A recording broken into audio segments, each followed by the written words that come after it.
तो आज हम लोग क्या पढ़ने जा रहे हैं? कक्षा 4 का पर्यावरण बुक पाठ अकेश ना। पाठ अकेश शीर्षक क्या है? तरह तरह के घर। घर के बारे में पढ़ने जा रहे हैं ना। घर एक तरह का होता है क्या? सब तैयार हैं पढ़ने के लिए?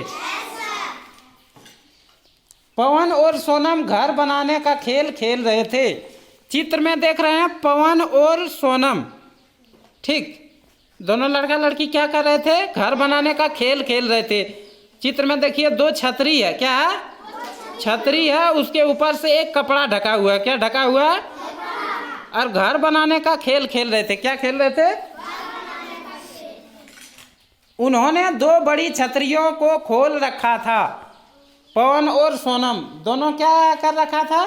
दो छतरी को खोल रखा था। पवन उन छतरियों को एक पुरानी चादर से ढकने की कोशिश कर रहा था। पवन उन छतरियों को एक पुरानी चादर से ढकने का कोशिश कर रहा था, ठीक। देखिए चित्र में एक पुरानी चादर से ढक रहा है। कौन? पवन। और अंदर में कौन बैठी है? सोनम। अंदर में कौन है? सोनम। सोनम दोनों छतरियों को पकड़े हुए हैं। सोनम दोनों छतरियों को क्या किए हैं? पकड़े हुए हैं। उनके बीच बैठी है। सोनम क्या है? दोनों छतरियों के बीच बैठी है। जब उसे लगा कि उसका घर बन गया तो उसने छतरियों से अपने हाथ हटा लिए। जब उसे लगा कि घर बन गया तो उसने क्या किए? छतरियों से अपने हाथ हटा लिए। लेकिन क्या अचानक सब कुछ हिला और ढेर हो गया। अचानक सब कुछ हिला और क्या हो गया? ढेर हो गया। तो उसने छतरियों से अपने हाथ हटाए। अचानक सब कुछ हिला और ढेर हो गया। छतरियां और चादर दोनों सोनम के ऊपर गिर पड़ी। छतरियां और चादर दोनों सोनम के ऊपर गिर पड़े। छतरी में क्या होता है? स्विच जैसे बना रहता है ना। फैला करके स्विच दबाइए, फिर समटा जाएगा छतरी।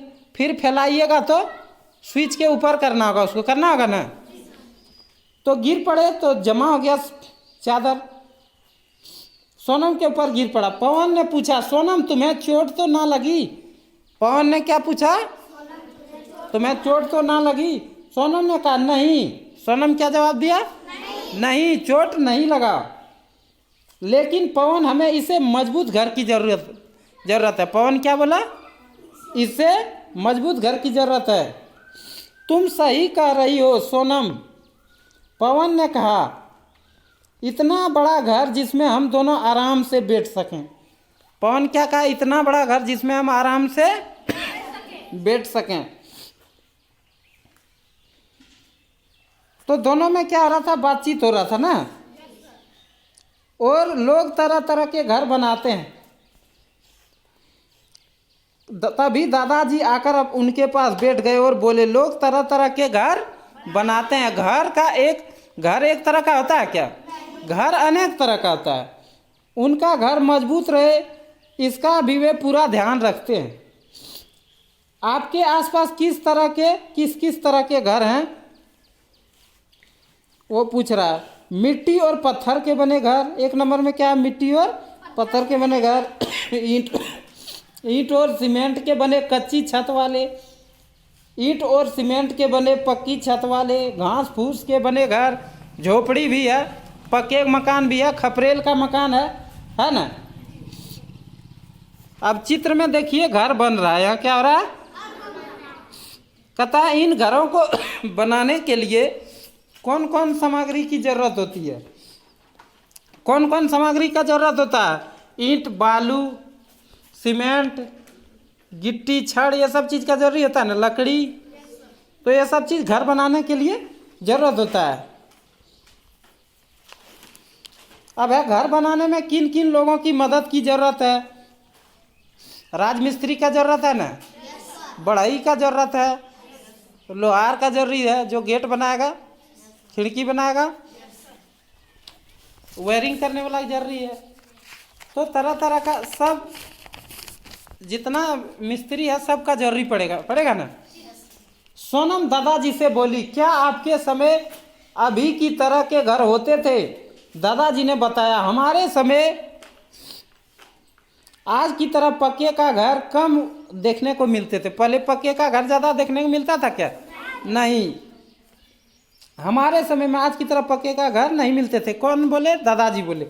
बहुमंजिल इमारतें तो होती ही नहीं थी। हमारे समय मिट्टी और खपरेल के घर होते थे। तो पहले पुराने ज़माने में क्या होते थे? मिट्टी और खपरेल के घर बने होते थे।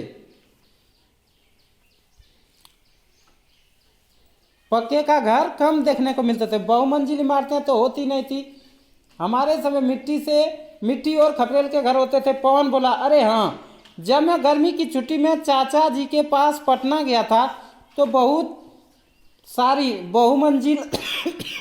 बहुमंजिला इमारतें देखी। क्या देखी? बहुमंजिला इमारतें देखी। दादाजी ने बताया, ऐसी बहुमंजिला इमारतें जिनमें लोग रहते हैं। बहुमंजिला इमारतें जिनमें लोग रहते हैं। दादाजी ने बताया कि ऐसी बहुमंजिल इमारतें जिसमें लोग रहते हैं उन्हें अपार्टमेंट कहा जाता है। क्या कहा जाता है? अपार्टमेंट। उसमें कई परिवार रहते हैं, कई परिवार रहते हैं। ठीक, बहुमंजिल में। बहुमंजिला इमारतों के अंदर 2-3 कमरों के कई छोटे छोटे घर होते हैं। तभी पवन बोला, चाचा जी चौथे तले के फ्लैट में रहते हैं। यह घर मुझे जरा भी पसंद नहीं आता। यह घर मुझे जरा भी पसंद नहीं आता। कौन बोल रहा? पवन। मुश्किल और खेलने, कहता छत पर जाना मुश्किल होता है ना। और खेलने में भी कोई जगह नहीं, खेलने का भी कोई जगह नहीं होता। सोनम बोली, शहरों में इस प्रकार की बहुमंजिला इमारतें बनने की आवश्यकता क्यों पड़ती है? दादाजी ने बताया कि विभिन्न जगहों पर बनाए जाने वाले घर वहाँ के मौसम और वहाँ के उपलब्ध सामग्री के अनुरूप होते हैं।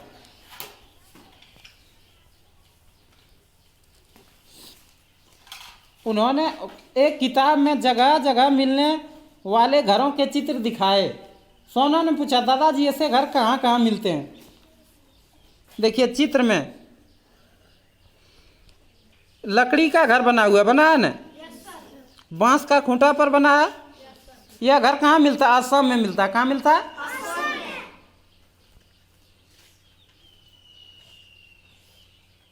यहाँ देखिए बांस का खूंटा पर बना इग्लू का घर बर्फीला क्षेत्र में रहता। कथा प्रदेशों से जहाँ चारों ओर बर्फ ही बर्फ है। क्या क्या है? जहाँ चारों ओर बर्फ ही बर्फ है, ना पत्थर ना ही ईंट और ना ही मिट्टी। यहाँ बर्फ के सीलियों के घर बनाए जाते हैं। क्या बनाए जाते हैं? बर्फ के सीलियों के घर बनाए जाते हैं। इनको क्या कहते हैं? इग्लू कहते हैं। इस घर को क्या कहते हैं? इग्लू कहते हैं। इन घरों की दीवारें अंदर से छूने पर ठंडी लगती है, पर वे बाहर गिरती बर्फ ठंडी हवा को अंदर आने नहीं देती है।